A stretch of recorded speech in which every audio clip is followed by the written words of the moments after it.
संगमनेर तालुक्यातील नद्यांमधनं राजरोसपणे वाळू उपसा सुरू आहे। दरम्यान हा सर्व प्रकार घारगावच्या मुळा नदी पात्रामधनं पोलीस स्टेशनच्या समोरच सुरू आहे। मात्र नागरिकांनी ही गोष्ट लक्षात आणून दिल्यानंतर तात्काळ पोलिसांनी इथे धरपकडची कारवाई सुरू केली। मात्र या सर्व गोष्टींचा नेमका अर्थ काय असा प्रश्न आता नागरिक उपस्थित करतायत। संगमनेर तालुक्यातील नद्यांमधनं राजरोसपणे विनापरवाना वाळू उपसा सुरू आहे।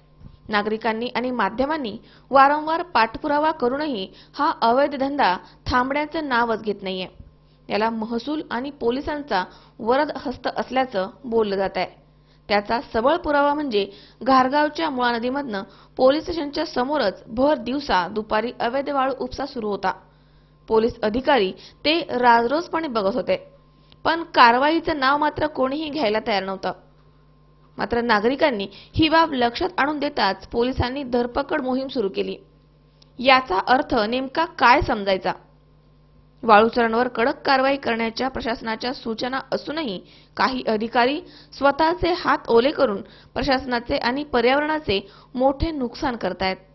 दरम्यान यावेळी कुंपणच शेत खात असल्याचे नागरिकांचं म्हणणं आहे। यावर तातडीने कारवाई झाली पाहिजे अशी मागणी नागरिकांनी केली आहे।